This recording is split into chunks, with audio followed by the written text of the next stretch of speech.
Garden Basics with Farmer Fred is brought to you by Smart Pots, the original lightweight, long-lasting fabric plant container. It's made in the USA. Visit smartpots.com/Fred for more information and a special discount. That's smartpots.com/Fred. Welcome to the Garden Basics with Farmer Fred podcast. If you're just a beginning gardener or you want good gardening information, well, you've come to the right spot. It's not a baking potato, it's not a yam, it's a sweet potato. And it isn't just for Thanksgiving anymore. You can grow sweet potatoes in your garden for any meal. Master Gardener Gail Pothour will tell you how. The plant of the week, it's putting on a show right now here in California and soon across much of the rest of the country. And it's an excellent cut flower, too. It's the Peruvian Lily, also known as Alstroemeria. Warren Roberts of the UC Davis Arboretum waxes rhapsodic about this plant, although he says it should really be called the Chile Lily. He'll explain. It's all on episode 101 of the Garden Basics with Farmer Fred podcast, brought to you today by Smart Pots and Dave Wilson Nursery. And we'll do it all in under 30 minutes. Let's go. We like to answer your questions here on the Garden Basics with Farmer Fred podcast. And one listener sends us a text to 916-292-8964 and says, I'm hoping you might address the subject of growing sweet potatoes. This person says, any experience you might have with varieties or tips would be appreciated. It's been very frustrating with a low success rate. As a San Joaquin master gardener in Lodi, I have access to resources to help with these crops. Any experience you might have with varieties or tips would be appreciated.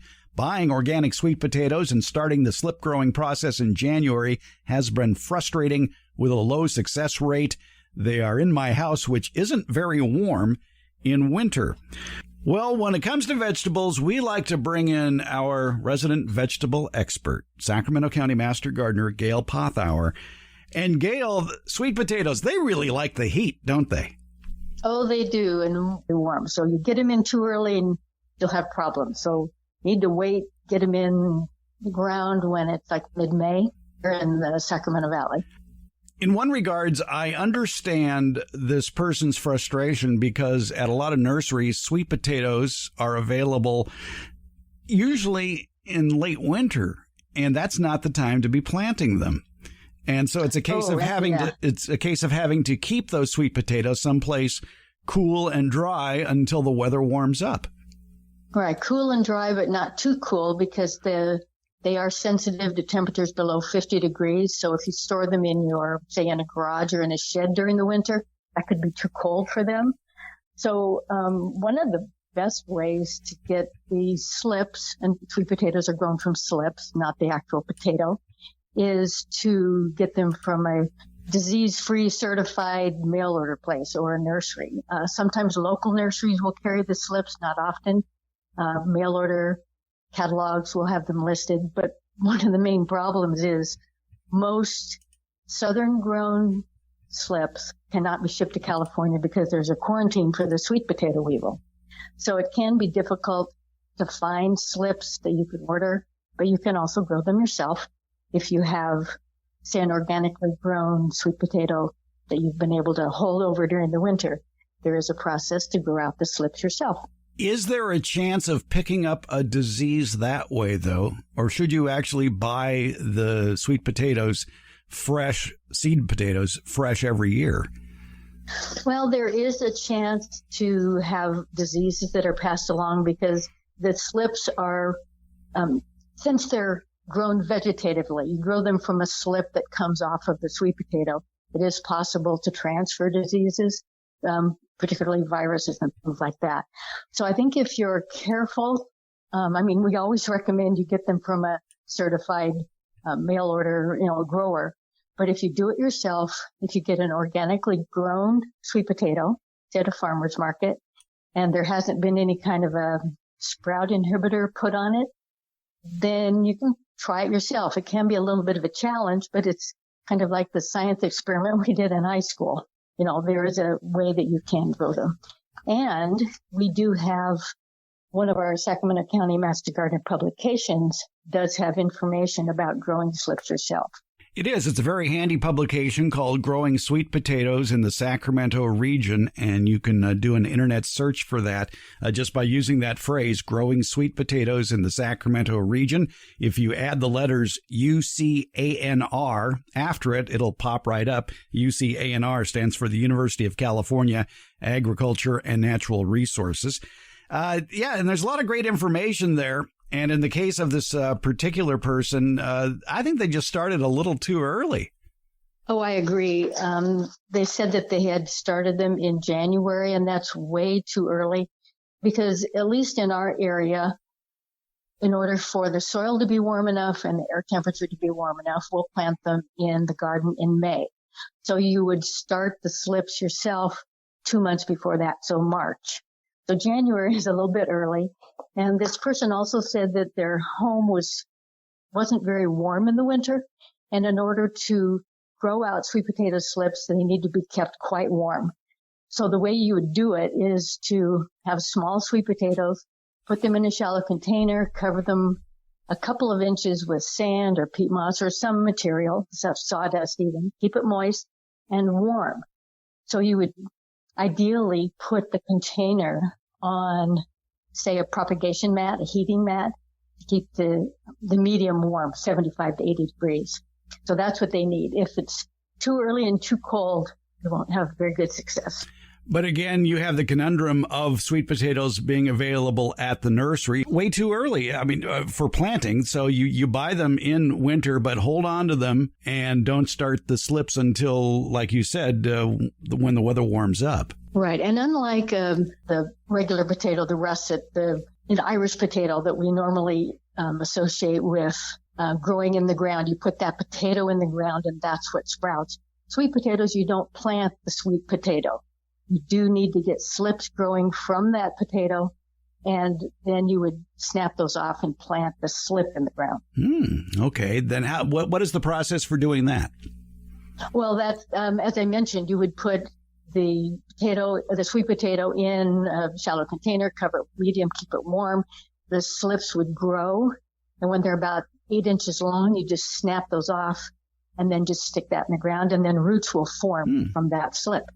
Sweet potatoes have a large growing area. They can be grown in many areas of California and also around the country, too. They can be grown in many zones, and that would include, if you're familiar with the National Sunset Zones, zones 26 through 33, and that includes central and interior Florida, the lower Rio Grande Valley, the Gulf Coast, North Florida, the Atlantic Coast to Charleston, the interior plains of South Texas, hill country of Central Texas, the interior plains of the Gulf Coast and coastal Southeast, the interior plains of the mid-Atlantic states, Chesapeake Bay, southeastern Pennsylvania, southern New Jersey, and the north-central Texas and Oklahoma area eastward, all the way to the Appalachian foothills. So sweet potatoes do have a very wide growing area where you can try this yourself. So what sort of fertilization and watering do sweet potatoes need? Well, they need to have a fertile soil. It needs to be pretty sandy and well draining. They tend to not do real well in, say, a heavy clay soil because when you harvest the sweet potatoes, it can get scarred up and things like that. But as far as fertilization, you don't want high nitrogen because then you'll get a lot of foliage and not so much flowering and the little sweet potatoes. So what we like to do at the Fair Oaks Horticulture Center when we grow sweet potatoes is give them a monthly application of something like fish emulsion that's been diluted. Nothing too high in nitrogen. When are sweet potatoes ready to harvest? Yeah, many varieties are available after 90 to 140 days. So depending on the variety that you're growing, you would start checking in the soil around that time. So if you were growing a 100-day variety, after 100 days, kind of check around and see what size the little sweet potatoes are. But generally, it's going to be later in the summer, even early fall, because it is a long growing season. Will the vines turn yellow first before they're ready? Generally, they will. That's one of the signs that they're getting ready to harvest is the sign will start to yellow. So if the vines have not started to naturally turn yellow, but it's starting to become cold weather. Remember I said they're sensitive to temperatures at 50 degrees or below.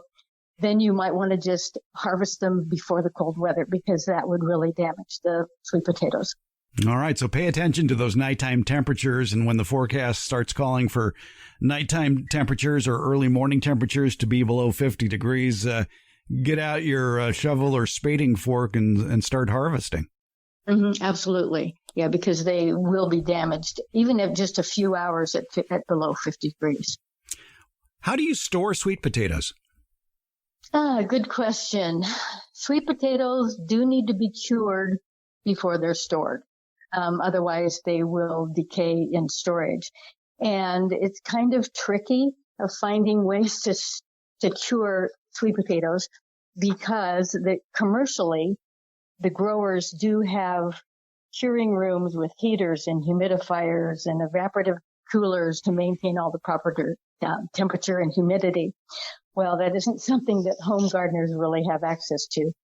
So actually, in the publication that I mentioned earlier about growing sweet potatoes in Sacramento area, there is a list of ways that home gardeners can try to cure the sweet potatoes without having all that fancy equipment. The thing is, you want to keep it warm and humid. So it's kind of hard, at least in our area, to have warm weather that's humid, because we don't have a lot of humidity here. But there are things like storing them in a warm area, a greenhouse or something, with a pail of water and covering them with plastic to keep the humidity in. So things like that. But you do need to cure them for several weeks in order for them to store properly. And another way to cure sweet potatoes, as I say, it can be rather daunting to have the right equipment, is that you could set up a heater in a small room or in a pantry and have the temperature about 85 degrees, and then have a bucket of water that you would place in that room to kind of keep the humidity up, and put the sweet potato roots that you've harvested in boxes, have them well ventilated, so in a single layer, and place that box on a table or something above the heater, so that you have the warmth and the humidity, and that would help with the curing process, and it may take a week or so. However, just be careful if you're using a heater around anything that's flammable, that you want to take precautions so that you don't have the heater get overheated and could cause a fire. After you cure them, you'd want to store them in a room that's about 60 degrees. And so, what's the coolest place in your house? Maybe wrap them in newspaper, put them in a box under your bed kind of thing, or in an unused closet. But that's kind of one of the challenges of growing sweet potatoes, is the curing process and then storage process. Now, if you don't plan on storing the sweet potatoes for very long, you could certainly eat them, and that's fine. But just be aware that newly harvested sweet potatoes aren't going to be very sweet. They need that curing process, or at least a storage time, when the carbohydrates turns to sugar. So that makes the sweet potato a little bit more palatable. So you can certainly eat them right after they're harvested, but they won't have that real sweet flavor that's what we expect. Yeah, and I guess storing the roots in rooms that are warmer than 65 degrees could cause those roots to sprout. Right. So that's another problem, is if it's too warm, then they can sprout. So it's finding that optimum about 60 degrees in a dark place, in a box under your bed, maybe. One thing we haven't talked about in this discussion of sweet potato tips is a sweet potato the same thing as a yam? No, it is not. That's a marketing ploy. Actually, the true yam is from Africa. It's a completely different family, not related at all to the sweet potato. And they can get huge. They can get 3 feet long and weigh 30 and 40 pounds. So you don't find true yams grown here in the U.S. I've never actually seen one. It was back in the mid-20th century that farmers in Louisiana decided they wanted to differentiate their orange-fleshed sweet potatoes that are a little moister than some of the white ones that are a little drier. They wanted to differentiate them from those drier sweet potatoes. So they started calling them yams. So it was just simply a marketing ploy. So in California, I don't know about other states, but if it's labeled as a yam, they have to also tell you it's a sweet potato. So all sweet potatoes are sweet potatoes. There's no true yam that's grown here in the U.S. Also, I failed to mention that the leaves on sweet potatoes are edible as well.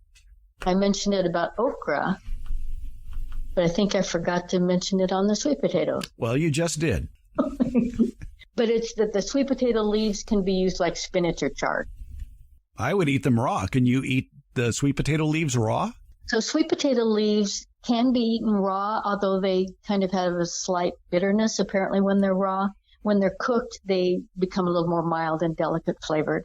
And I have not actually eaten sweet potato leaves raw myself, but according to one of the websites that I got on, Specialty Produce, they were talking about it and said that it's very similar in taste to spinach. It can be a little bitter when raw. So if you use it in a salad, it's perfectly edible, but it might impart a little bitter flavor. Cooking it would mellow that out. We've learned a lot today about growing sweet potatoes. Gail Pothour, Sacramento County Master Gardener, thanks for your help on this. My pleasure, Fred. We're glad to have Smart Pots on board supporting the Garden Basics podcast. Smart Pots are the original award-winning fabric planter. They're sold worldwide. Smart Pots are proudly made 100% in the USA. I'm pretty picky about who I allow to advertise on this program. My criteria, though, is pretty simple. It has to be a product I like, a product I use, a product I would buy again. And Smart Pots clicks all those boxes. They're durable, they're reusable. Smart Pots are available at independent garden centers and select Ace and True Value stores nationwide. To find a store near you, visit smartpots.com/Fred. It's Smart Pots, the original award-winning fabric planter. Go to smartpots.com/Fred for more info and that special Farmer Fred discount on your next Smart Pot purchase. Go to smartpots.com/Fred. You have a small yard and you think you don't have the room for fruit trees? Well, maybe you better think again, because Dave Wilson Nursery wants to show you how to grow great tasting fruits. Peaches, apples, pluots, and a lot more in small areas. You could even grow them in containers on patios as well. It's called Backyard Orchard Culture. And you can get step-by-step information via the Fruit Tube videos at davewilson.com. And that's where you're going to find the closest nursery to you that carries Dave Wilson's quality fruit trees. So start the backyard orchard of your dreams at davewilson.com.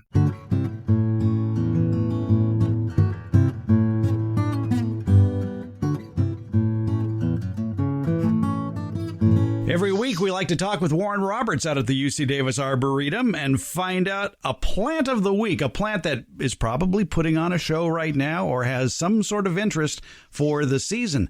And Warren, this week we are talking about the Alstroemeria, or the Peruvian Lily. Yes, the Alstroemeria. I really didn't know about Alstroemerias until I lived in Peru, and it was back in the mid-'60s. And it was being grown a lot as a cut flower, although cut flower is not quite right, because when you harvest Alstroemerias, you generally pull and twist the stem out of the ground, because if you cut it, it discourages continual flowering. It's called the Peruvian lily because when Europeans described it and discovered it, Chile, a country to the south, was part of the Peruvian viceroyalty, and so it was given that name. But it's really from Chile. The species that are used in the hybridization, most of them are Chilean natives. And I've tried to convince people to call it the common name from the country of origin, but when I say Chile Lily, people usually snicker, so I don't think I'm going to make any headway on that. But the Chilean lily would be a more appropriate name. There you go. However, yes. However, like the Thanksgiving bird, the turkey was domesticated in Mexico and had nothing to do with turkey at all. So once these things are started, you can't really turn them around. It's kind of a juggernaut of disinformation. There are about 50 different species, all South American, and it's not a true lily. It's in its own botanical family and not in the lily family, but is lily-like. So it's the name lily is okay. I think it's the prettiest weed we have. Well, it certainly is enthusiastic. Not all the species are. Some of them are exceedingly rare in nature, but have come into the hybridizing program. I warn people. I say, if you want Alstroemerias, find a place in the garden that's sunny. Most of them like pretty much full sun, a little afternoon shade perhaps in our area in California. But you will always have it there. It will be there forever. One example is the Botanic Garden at Berkeley. There was a beautiful population of hybrids. The hybridization occurred right there in the garden. It was almost a rainbow of colors. Beautiful. And they'd have a party in the spring to celebrate that. Well, the decision was made that these were not, how should I put it? Their documentation was sketchy.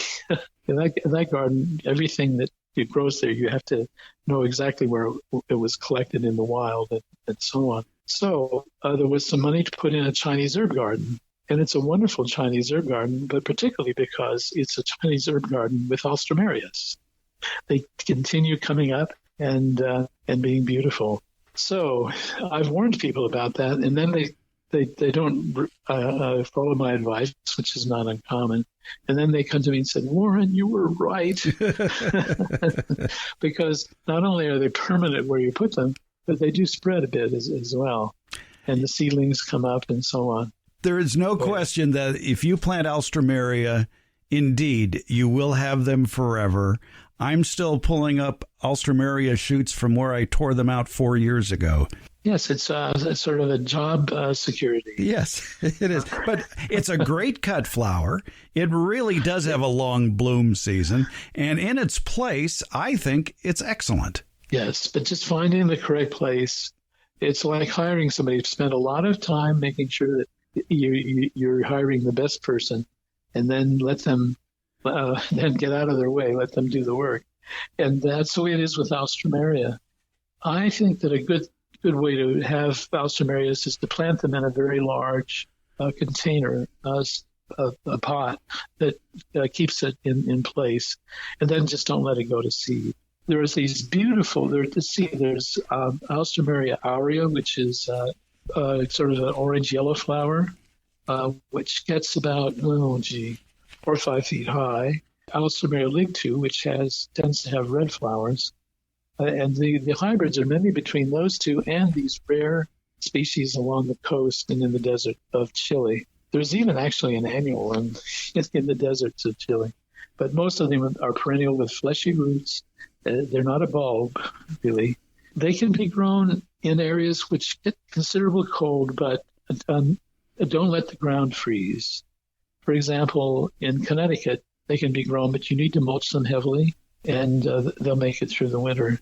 Generally speaking, Alstroemerias can be grown, shall we say, south of the Mason-Dixon line and then up the eastern seaboard to just about Connecticut. You can probably grow them through Maryland, Delaware, southern New Jersey, southern Pennsylvania as well. And you could also, plant them in season or put them out during the warm season. And then if you have a way to store them in the cold season, then you can have them as a perennial. It's an example of what a perennial is, a plant that would have bloomed again year after year had it lived. Had it lived, yes. There is another one from southern Brazil called Alstroemeria psittacina, meaning psittacina means parrot-like. It has a narrow red flower with green-tipped flower parts. And that one is truly weedy, but very beautiful. There's also a variegated form of that. It's a cut flower that you don't cut. And it's one of the longest-lasting vase flowers I know. 2 weeks, easy.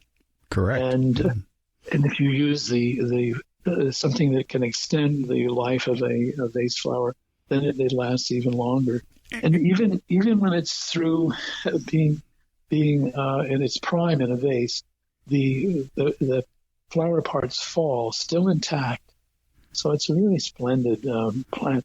Carnations and Alstroemerias. Some people don't like them because they're commonly used, but the reason they're commonly used is that they're so successful. Yes, and you're very correct about pulling the flower out. Don't cut it.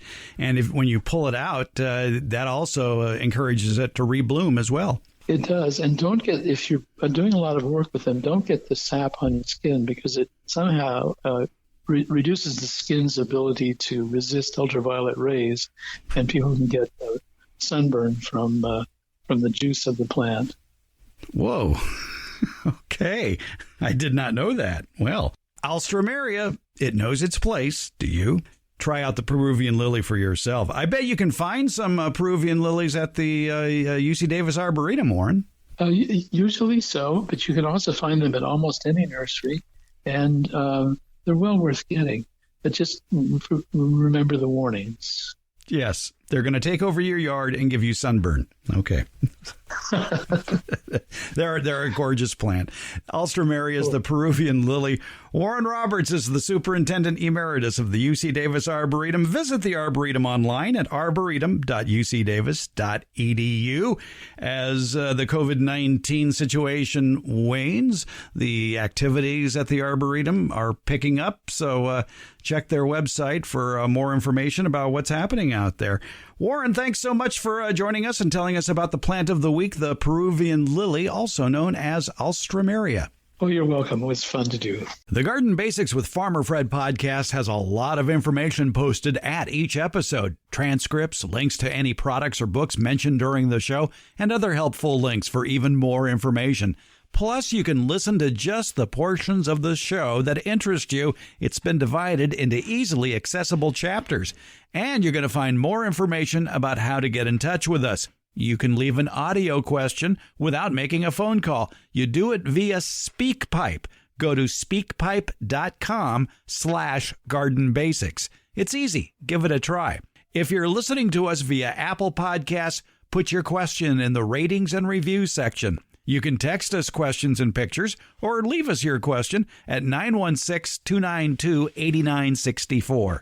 That's 916-292-8964. And you can email us, fred@farmerfred.com. And please tell us where you're from, because that'll help us greatly accurately answer your garden questions. Because after all gardening is local. In the show notes, you'll find links to all our social media outlets. That includes Facebook, Instagram, Twitter, and YouTube. Also, you'll find a link to the farmerfred.com website. Garden Basics comes out every Tuesday and Friday and is brought to you by Smart Pots. It's available just about anywhere, and that includes Apple Podcasts, iHeartRadio, Spotify, Stitcher, and Google Podcasts. And for Northern California gardeners, it's the Green Acres Garden Podcast with Farmer Fred. It's available also wherever you get your podcasts. Thank you for listening, subscribing, and leaving comments. And thanks for listening.